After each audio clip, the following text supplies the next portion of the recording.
the first to know. Nsem-Pii TV. The new Patriotic Party successfully organized a more delegates conference. Now, statistics and data heading into elections for flag bearer there.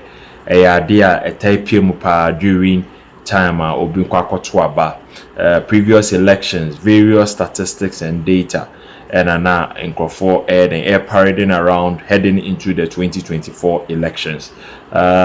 With the new ratification of January 31st, 2026 for primaries within the new Patriotic Party, statistics and data and Center for Research, Communication Research and Perception Study Group a release almost a non-affiliated research study group. In John say research study group way and any particular candidate chi and only claim make it sisia na study di abano and ye pese ye de bremo and enumere Nsem-Pii TV so now say delegates kwakoto aba share public perception poll run na over 77% and endorse Dr. Bawumia for flag bearer. Sa poll way use sample size and the yet sad delegates dinner but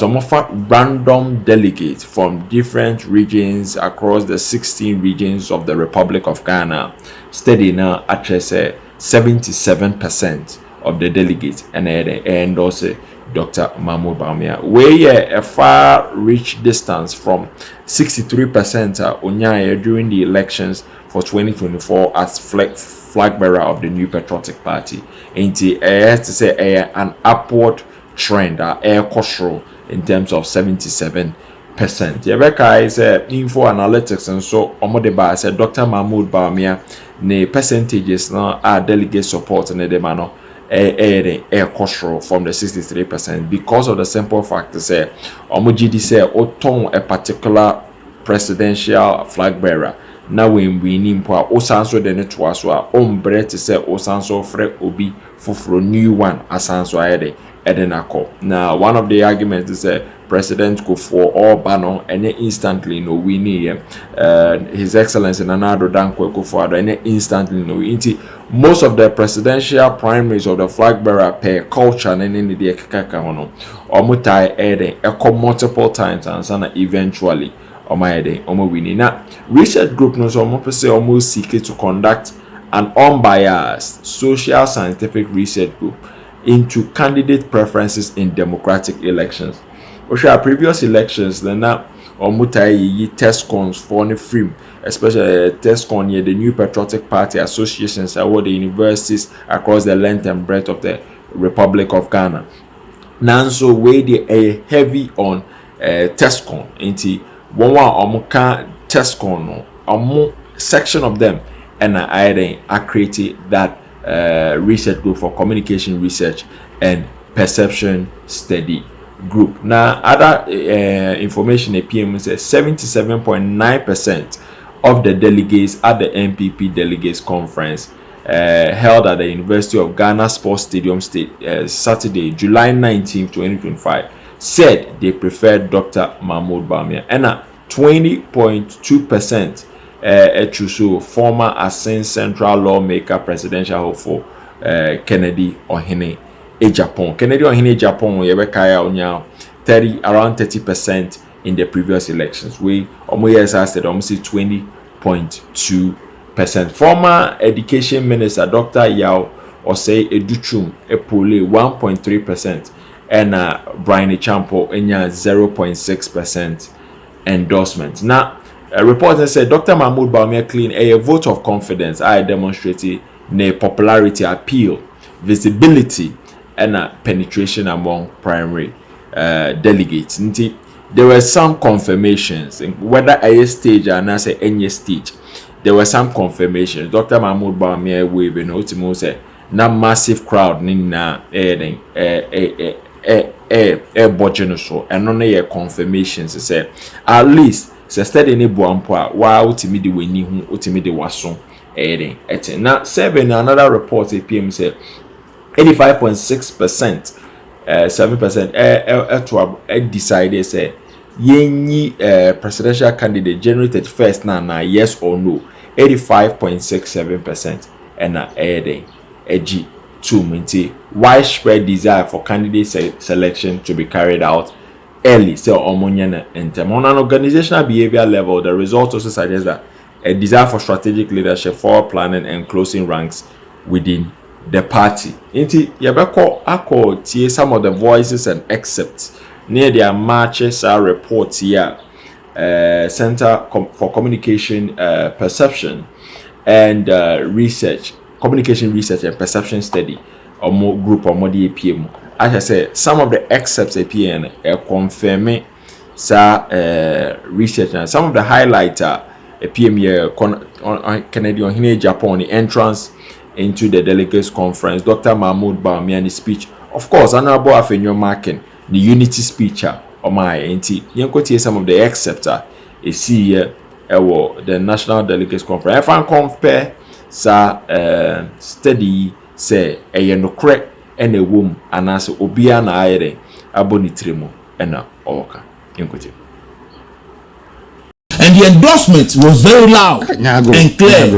Measure Nsem-Pii met me a police video no de amawa na also washe no hunia ekoso. So asante yenkwe yenimna yenhwe. So daily guide the obokrata any daily guide the obokrata and so ena aba Nsem-Pii. Now daily guide said NPP unite to rebuild after successful conference in so the Bokrata anymore any other ones and the focus and Nsem-Pii so get there some other day and the daily guidance so no NPP na a unity na all rebuild after successful conference so we that say the conference was successful na share other ones said they also see a capture the Ghanaian publisher Bawumia warns against self-destruction and when you say self-destruction. 2024.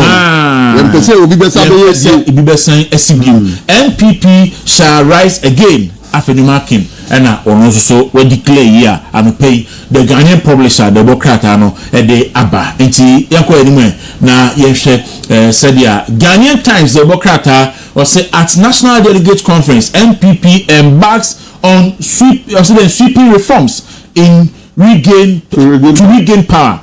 So NPP embarks on sweeping reforms to regain power and also say respect party structures rules if GFK tells aspirant Nebua. Yes. Okay. Ghanaian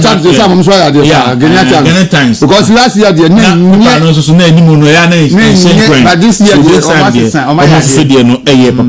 Ghanaian Times so ono so ne dia ode eba Nsem-Pii eno no enti ye hwe other ones no said ya you see etia the Chronicle the Bokrata so na Nsem-Pii ono so etimi abe na Chronicle say Mahama plots to remove EC boss Bawumia and also ekai let's unite and rebuild. Brian Champion tells delegates as he received heroes welcome until also the Bokrata no anymore or the ebaye. So most of the newspapers in Yinano will be a reporter from the Angular the reporter na ujina na oshe enema ekoso the daily gist the Bokrata fortunately any managing editor or say Bawumia grabs attention at NPP conference. Delegates approve sweeping reforms and also say conference stage for Bawumia contenders alleged and you know the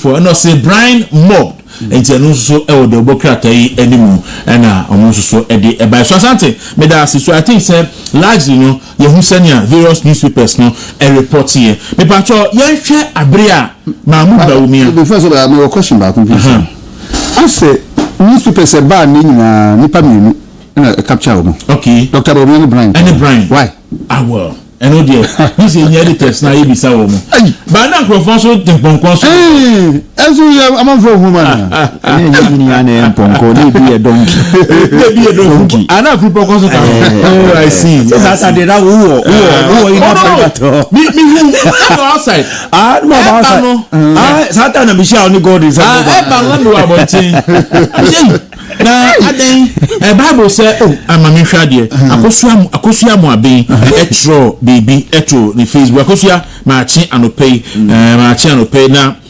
akosua amoaben asem no na ade bia emu yipa Grace akosua amoaben na me hwese o say horses and chariots are prepared for battle but victory comes from the Lord. Yes. No, the trust says still the battle is the Lord. If the amount for prepare horses for battle, but the victory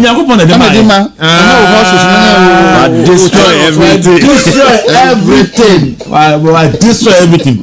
So as I take quickly, Abra Dr. Mahmoud Bawumia Obaya any said the ana party for a budget so a honor in the way Abra na wakase. In fact, anaka I say may capture Abra na your bone dino. Na it was interesting. Na nama o kase enkabom ni here. Nti ese party ni na team united na party ni na ko. And it was a clear message. Baby adamu jira no tie noise no. O se na bu ye TV na mu hwesi. But o mu tie noise se na mu twa mu akata mu TV so a because on say ya can say it was stage, it was say. Baby and control no one. Some control we better control them. What do you mean? How do you control them? What do you mean? Even police if you no cry ni be mo ka so speed and no dey be inside or join it. Yeah. And I feel say what the people have said should be respected. Me ma obi shisha aduma ma obi. Oh. MPP for ni mo pe. And you can't take it away from them. When you be wa no me say Omo kan enra nansana delegates no name tiase but omo ye delegates omo to aba. No, you see what can say yes no be a campaign na we skill down wa wo ba na ote ayiso na wo campaign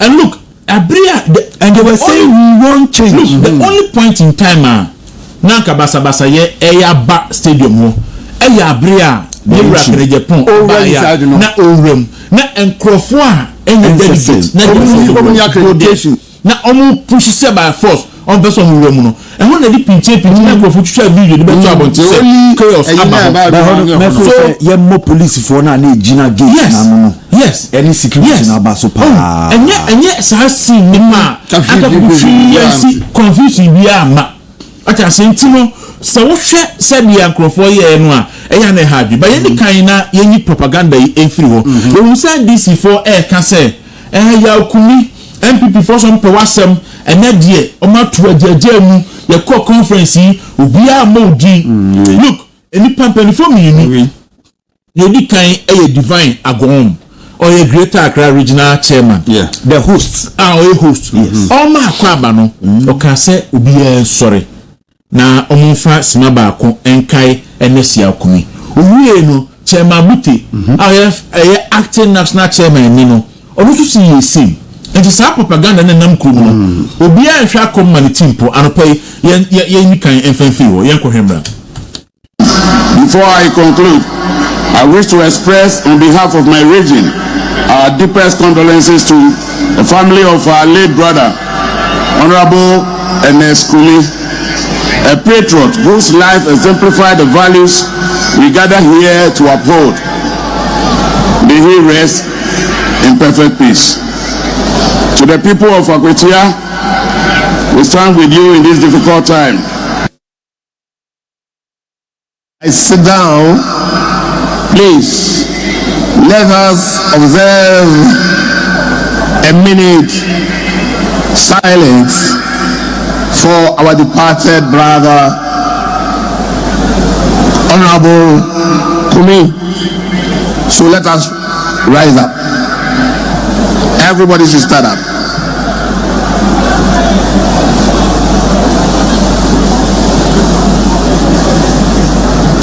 May his soul rest in perfect peace. Iti abusuya say NDC ni ano ebe catch you say MPP for refi NSA okumi. Iti ade MPP delegate conference. Oman kan na ko ga pacho omo kan na no man kan no. Omo kan no. Omo kan na no man kan no. Omo kan na pa. Iti no uhu bibia also na we see ni aba ko e fe no owusu ba na hene. who's a trend also but I hear a member of the NDC National Communication Team. But I hear no pay me chow. It's a video. I don't know what you say after watching this video. But waiting concern them. Waiting concern them. Waiting concern them.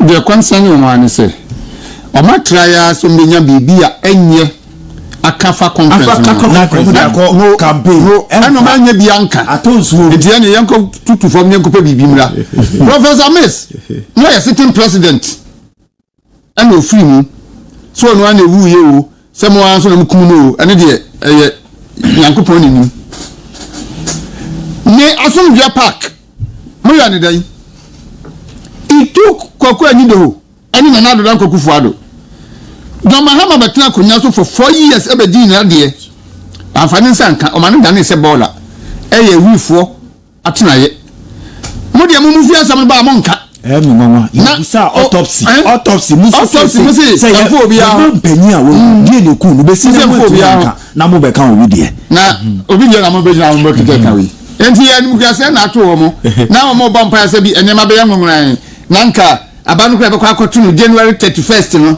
and 31 nanka e maso me so no nya nanka conference mo nanka ni na asai and I say be dia so afa yemra conference nim na akosia insana make akosia captain one of the captains for the loyal leaders and Pemitiano me di quotes na so say Gordon so chu kochu bi na anopai me Monte Gordon ka on a special assignment nti asante Gordon so say on so kochu bi on Facebook nti betimi de ne de no aba na yenhwe na yingwemu na yefa fe wia na yenfa empanifo no komonemra from the general secretary na yenhwe because enye obi a nya kwan ehwe conference ni nti no kakra bia ebetimi ni aboabo ano na yede aba na obi so nyedi ahwe so nti God dey ni o say Psalm 20 verse 7 some trust in chariots and in chariots and some in horses, but we trust in the name of the Lord our God. The bit in ponko so ebi kan fo ponko ebi kan fo atiase nam na yen die body say dey message we any we no Facebook say dia go Facebook on say sa enyema mienu mo post mienu na ko benkuru mu ba ko say we siesie aponkoma okun na nsunkunumdie no efirade ho na eba enti enfumponko ne ponko no mu de bako akono mu de bako de na nsunkunumdie no ewrade ne de ba enti da enfumponko ne ponko ne koye by endorsement ni efirade ho ne ba oh I see no so obi siesie aponko mu siesie aponko ebi kan fo aponko bi kan fo tiase nam na ye de you can for rade I see okay so general secretary Kodua ekasai ewo conference na se na yekokoti Justice Kodua the Honorable Alexander Fenyumakin enso so beto ase Dr. Bawumia enso di aba na fe ya bobo nsem so na yetimi rem yekoko Kodua mra As National Council took several decisions, I report to conference that the National Council, after several deliberations, several engagements, several consultations, have come and given the directive that on January 31st, 2026, the party shall hold its presidential primaries. And we know it is something that is fully supported by conference. It is for good reasons that as a party, as we prepare for the 2028 elections, we need to quickly do away with all our internal elections so that we have enough time to unite as a party and prosecute the agenda of winning the elections in 2028.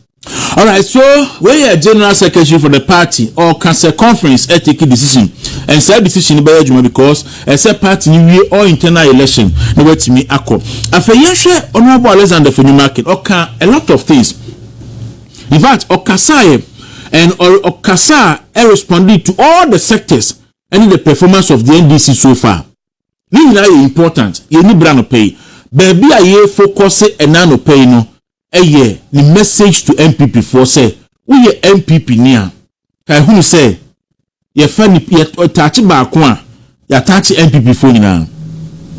And again, no individual in MPP and on nko abetimi aye esese eye obi MPP ni bia said they say and so back on board obi nya ne ho say me na betimi aye me ni hwanu ma power ni ntimi ma ani say and sa futu ni afutu bi a me dey say party ni tia ebeboa yenko hemra. We've made mistakes, but we are not a broken party. We are only a battle-tested party. We must not allow current challenges to blur our vision or break our ranks. Yes, we have differences. Yes, we've made mistakes, but we must never forget we are what we stand for and where we are going. Let this be a reminder. No matter how talented a leader is, they are nothing without a united, disciplined, and visionary party behind them.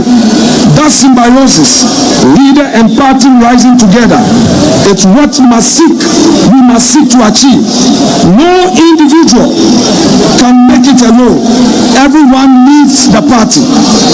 Since the NDC government assumed office in January, we've witnessed a very disturbing development. Intimidation of our party members and a dangerous trend of persecution of our leaders and supporters. These attacks are not random. They are strategic attempts to weaken us, but they will fail. They will fail because our response will be unity. Our motto moving forward from today should be touch one, touch all. When one of us is touched, all of us must rise. We are one family, and the strength of our family is its loyalty in crisis. If we choose unity over ego, purpose over personal ambition, no force can ever stop us in 2028. When we are united, no external force can divide us. But when we are divided, even our strength can be used against us. All right, so we the minority leader, Honorable Alexander Afenyo Markin, and all say, se party no ekabomwa, party no ahodi no yesronko. Ti se party no sua se obeka bom. Na fe party ni kai se obi ani ho a nko abetimi aye. Party ni nyina eni betimi aye. Then Dr. Mahmoud Bawumia enso ekasae, ono so kansen bebre. I'll take only 2 of them. Na yetimi edi ho enkomo. So Dr. Bawumia ekasa about discipline and anti-party behaviors. Indiscipline ewo party nim and ho very important. Indiscipline and anti-party behaviors. Owie no okasa about tribalism. Any religious bigotry ni nyema ekoso. I think se party ni tia ebeboa. So yenfa sa 2 voices no na yenfa entwa so